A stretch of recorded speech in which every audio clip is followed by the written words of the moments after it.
राजिका जी आपके पास ही आना चाहूंगी। ये जो दावा कर रही है बीजेपी, हमने कल हर्ष सांघवी जी को भी सुना और भी कई तमाम नेता हैं जो ये कह रहे हैं कि 150 का आंकड़ा, 120 जो एग्जिट पोल दिखा रहा है, 150 जो कि बीजेपी बता रही है, क्या वो 150 का आंकड़े का इतना कॉन्फिडेंस है कि सच में रिकॉर्ड टूट जाएंगे? बिल्कुल, और ये दावा नहीं है, ये हकीकत है, क्योंकि हमारी सरकार जरूर इसी प्रचंड बहुमत से बनेगी, क्योंकि गुजरात में काम किया गया है।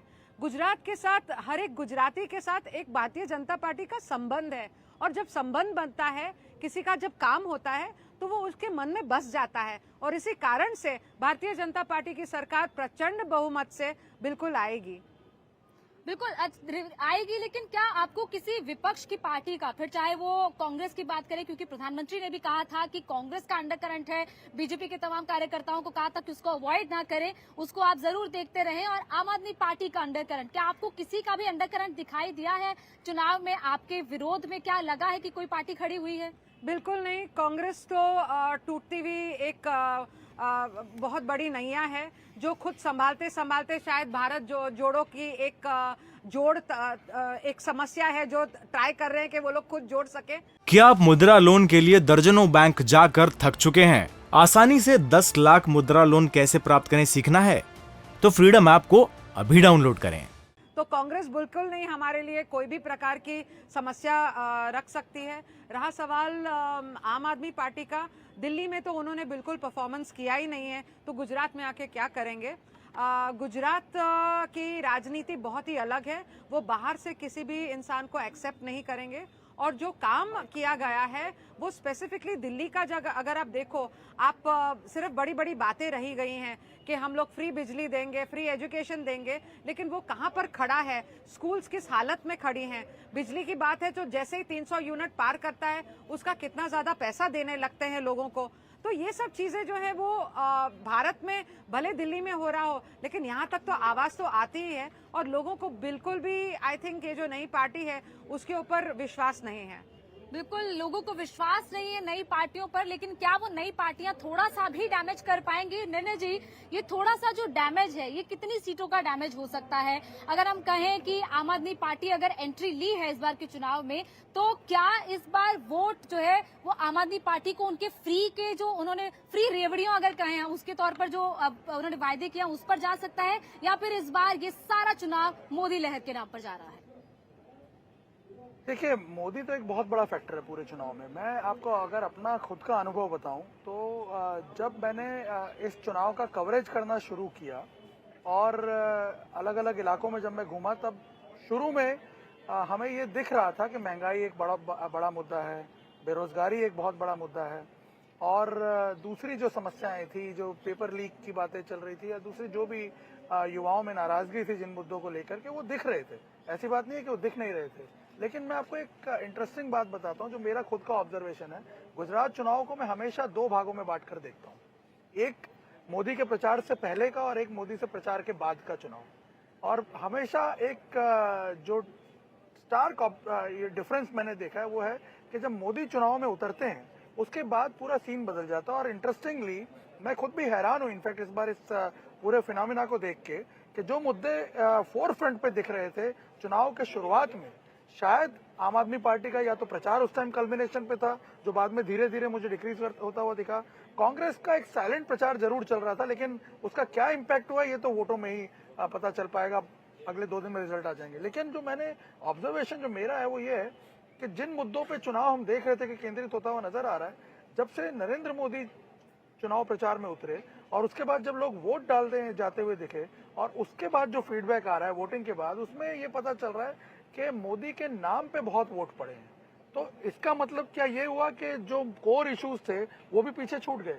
और वैसे हमने अक्सर देखा है चुनावों में, गुजरात में चुनाव दर चुनाव ये हम देखते आ रहे हैं कि नरेंद्र मोदी का जो चेहरा है वो बीजेपी के लिए हमेशा एक ब्रह्मास्त्र साबित हुआ है, और बीजेपी को ये यूज करना आता है, उसे किस तरह से चैनलाइज करना है, किस तरह से लोगों के बीच में उसे बैठाना है। वैसे भी मोदी की स्वीकृति बहुत ज्यादा है, तो ये अपने आप में एक बहुत बड़ा फैक्टर तो है ही, जो कई बार दूसरे इश्यूज को भी एक तरह से हम कहेंगे बैकसीट पे डाल देता है।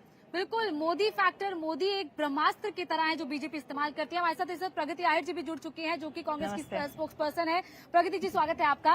अब क्योंकि एग्जिट पोल के नतीजे आपने देखा कि कितनी सीटें कांग्रेस को, कितनी सीटें बीजेपी को मिल रही हैं। इस एग्जिट पोल पर आपका क्या कहना है? क्योंकि आपके ही जो बड़े नेता है अर्जुन मोढवाडिया, वो कह रहे हैं कि साइलेंट वोटर है जो कांग्रेस की तरफ जाएगा। गौनिका जी, जैसे कल एग्जिट पोल हमने देखा, उससे पहले कांग्रेस पार्टी ने विलेज विलेज जाके जो प्रचार किया था, लोगों से जो मिले थे, तो लोगों में जो इस बार आप देखो तो पहले ऐसा होता था कि चुनाव के प्रचार के दौरान माहौल से पता चल जाता है कि किसकी गवर्नमेंट बनेगी। उसके बाद फर्स्ट फेज का इलेक्शन गुजरात में होता है तो पता चलता है कि किसकी गवर्नमेंट बनेगी। पर इस बार आप देखोगे ना तो प्रचार में भी लोग साइलेंट रहे। फर्स्ट फेज और सेकंड फेज में भी जब वोटिंग करने के लिए लोग गए तो वो साइलेंट रहे। पर जैसे हम गांव-गांव में गए थे, लोगों से मिले थे, तो महंगाई और बेरोजगारी सबसे बड़ा मुद्दा था लोगों के बीच में। और सरकार के प्रति सिर्फ एक ही सवाल उठ रहा था लोगों का कि हम लोगों ने 27 साल से वोट देते आए हैं, हमें मोदी जी के ऊपर भरोसा था कि वो केंद्र में जाके हमारे लिए कुछ करेंगे, रोजगारी के लिए कुछ करेंगे, महंगाई को कम करने की बात करके वो जब सत्ता में आए थे तो करेंगे। जबकि 8 साल केंद्र में रहने के बाद, 27 साल गुजरात में रहने के बाद भी वो कुछ कर नहीं पाए। जो गुजरात की जनता चाह रही थी भारतीय जनता पार्टी से, उसमें बिल्कुल भी प्रोग्रेस नहीं हो पा रहा है। लास्ट टाइम आप देखो तो लास्ट टाइम के मैनिफेस्टो में भारतीय जनता पार्टी का मैनिफेस्टो ये था कि 10 लाख युवाओं को नौकरी देंगे। 10 लाख युवाओं को नौकरी देने की बजाय जो युवा पेपर देने के लिए जा रहे थे तो 18 जितने पेपर गुजरात में लीक हुए, तो युवाओं का भविष्य का भी एक प्रश्नार्थ बन गया है। क्या आप मुद्रा लोन के लिए दर्जनों बैंक जाकर थक चुके हैं? आसानी से 10 लाख मुद्रा लोन कैसे प्राप्त करें सीखना है? तो फ्रीडम ऐप को अभी डाउनलोड करें। महिलाओं को सुरक्षा को लेके देख लो, जो गुजरात में महिलाएं अकेली कहीं पे भी घूम सकती थी, अभी डरने लगी है कि दिन दहाड़े निकलेंगे और कोई शंकी आके उसका गला काट देगा, तो उसका नाक काट देगा, तो उसका मर्डर कर देगा, तो उसके साथ दुष्कर्म कर देगा। तो ये परिस्थिति अभी गुजरात की हुई है। और महंगाई का देखो तो स्कूल्स की बात कर रहे हैं तो कांग्रेस के समय में जो गवर्नमेंट स्कूल्स जो अच्छी थी उसमें से 6000 जितनी स्कूलों को मर्ज कर दिया गया है। और साथ में 2400 जितनी स्कूल ऐसी है कि जहाँ पे टीचर्स नहीं है। और जो खेल से गुजरात, रम से गुजरात का जो नारा भारतीय जनता पार्टी देती है, तो मैं बोलना चाहती हूँ कि गुजरात में पिछले 11 साल से एक भी स्कूल में जो हमारे पीटी के टीचर होते हैं, जो खेल कूद के जो टीचर होते हैं, उसकी भर्ती ही नहीं की गई है। तो लोगों के बीच में जाके कल एग्जिट पोल के बारे में हमने सुना, लोगों से बात भी किया। ऐसा नहीं कि कांग्रेस पार्टी के वर्कर्स, हमने आम जनता से भी पूछा कि आप एग्जिट पोल से क्या मानते हो, तो बोल रहे थे कि कई बार एग्जिट पोल्स झूठे आए हैं, झूठे हुए हैं, तो इस बार भी झूठे होंगे और इस बार सत्ता परिवर्तन गुजरात में चौक्कस से आएगा। इंडिया टीवी हर वक्त हर जगह डाउनलोड करने के लिए सर्च करें India TV news Google play store या ऐप स्टोर पर।